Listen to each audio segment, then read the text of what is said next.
काला जादू।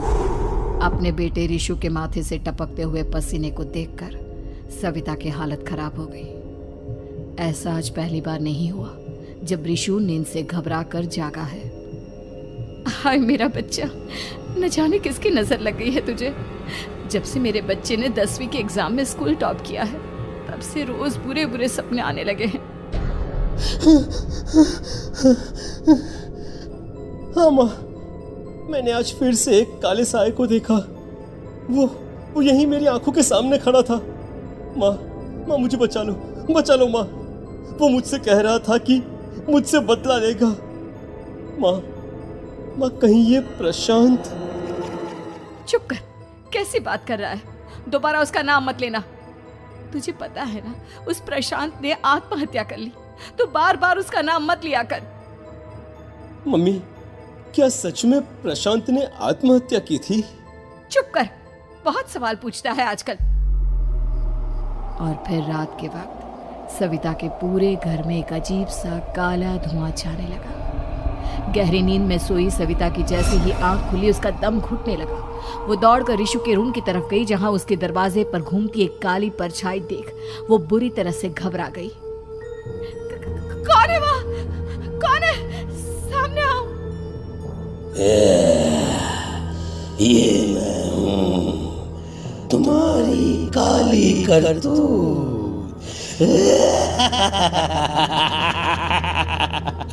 और अब मैं तुम्हारे बेटे को ले जाने आया हूँ। नहीं, मेरे बच्चे को छोड़ दो प्लीज। मेरे ऋषु को कुछ मत करना। वो परछाई ऋषु के कमरे में घुस जाती है। सविता भी उसके पीछे पीछे दौड़कर जाती है और देखती है कि अब वो साया साफ नजर आ रहा था। वो सर से पैर तक खून में सना हुआ था और उसके शरीर के सारे अंग कटे फटे हैं। क्या चाहिए तुम्हें? तुम जो बोलोगे मैं करूंगी, लेकिन मेरे ऋषु को छोड़ दो। उस परछाई ने ऋषु को गर्दन से पकड़कर दीवार के सहारे हवा में उछाल दिया। ऋषु जोर जोर से चिल्लाने लगा। माँ बचाओ मुझे, बचा लो माँ, ये मुझे मार डालेगा। माँ मुझे बचा लो माँ। नहीं ऐसा मत करो, मुझे मार दो लेकिन मेरे बच्चे को छोड़ दो। मैं तुम्हारे आगे हाथ जोड़ती हूँ। वो परछाई ऋषु को जमीन पर गिरा देती है और अचानक वहां से गायब हो जाती है। ऋषु, मेरा बच्चा, तू ठीक तो है ना? कुछ बोल बेटा, क्या हुआ है तुझे? मैं ठीक हूँ माँ। क्या हुआ था यहाँ पर? कुछ नहीं बेटा, कुछ नहीं। तू परेशान मत हो। हम कल ही गांव के बाहर जो तांत्रिक महाराज रहते हैं उनके पास चलेंगे। ठीक है माँ, हम जल्द ही उनके पास चलेंगे। मुझे बहुत डर लग रहा है माँ। ये बार बार मुझे डरावने सपने आना, ये सब हमारे साथ क्यों हो रहा है माँ? अगले दिन सविता अपने बेटे ऋषु को लेकर गांव के बाहर तांत्रिक के पास जाती है। जिस जगह पर तांत्रिक रहा करता था वो जगह बहुत डरावनी थी। चारों तरफ कंकाल और खूब भूतियां नजर आ रही थी। गांव से दूर वीराने में उस जगह पर जोर से आंधी चल रही थी। ऋषु ने डर कर अपनी माँ का हाथ पकड़ लिया। माँ मुझे बहुत डर लग रहा है। ये कैसी जगह है? देख बेटा, हमारे साथ जो कुछ भी हो रहा है उसका इलाज सिर्फ और सिर्फ ये तांत्रिक महाराज ही बता सकते हैं।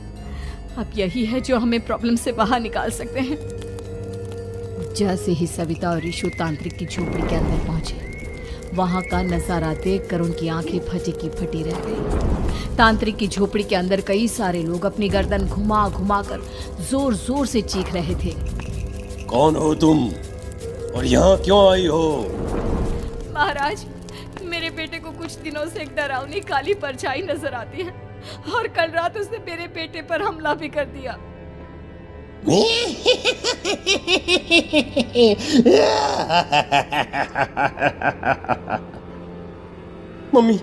मम्मी हमें यहाँ से चलना चाहिए। ये जगह मुझे ठीक नहीं लगती। नहीं बेटा, ऐसा नहीं कहते। रुक जाओ, 2 मिनट के लिए रुक जाओ। क्या कहा? काली परछाई? तुम्हारे बेटे पर किसी काली परछाई ने हमला किया? हाँ महाराज, वो कह रही थी कि वो मेरे बेटे को कुछ कर देगी।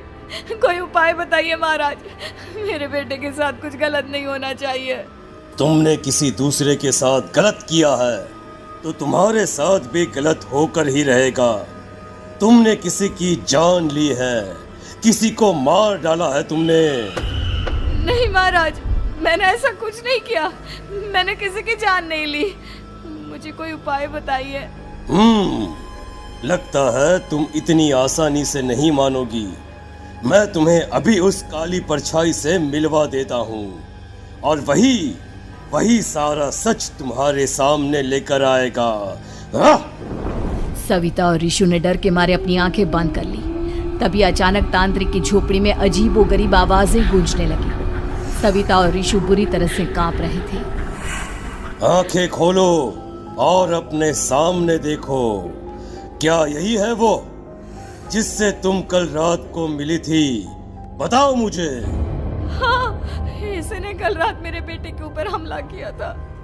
ये उसी लड़के की भटकती हुई आत्मा है जिसे कुछ दिन पहले तुमने मार डाला था। मम्मी ये महाराज क्या कह रहे हैं? क्या सच में आपने किसी की जान ली है, किसी को मार डाला है? अगर हाँ तो बताइए ना मम्मी, किसको मारा है आपने? किसको? तुम्हारी माँ इतनी आसानी से सच नहीं बताएगी बेटा। इसने एक बच्चे की जान ली है। कहीं उसका नाम प्रशांत तो नहीं महाराज? वो मेरा दोस्त है, मेरा मतलब मेरा पड़ोसी है। सही पहचाना। देखा सविता, तुम्हारा खुद का बेटा भी जानता है कि तुमने किसी के प्राणों की बलि चढ़ा दी और इसीलिए अब उसकी बुरी आत्मा तुम्हारे घर में भटकती है। मुझे माफ कर दीजिए महाराज, मुझसे बहुत बड़ी गलती हो गई। प्रशांत हमारे पड़ोसी का बेटा था।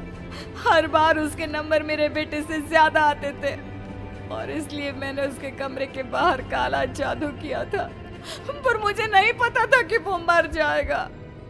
तुम्हारे उसी काले जादू वाली गुड़िया के अंदर एक बुरी आत्मा थी जिसने उस बच्चे के दिमाग पर बुरा असर कर दिया और उसी की वजह से उस लड़के ने अपनी बालकनी से कूदकर आत्महत्या कर ली। इसकी वजह सिर्फ और सिर्फ तुम हो, तुम। नहीं महाराज, जो कुछ भी हुआ मुझे नहीं पता था कि प्रशांत अपनी जान दे देगा।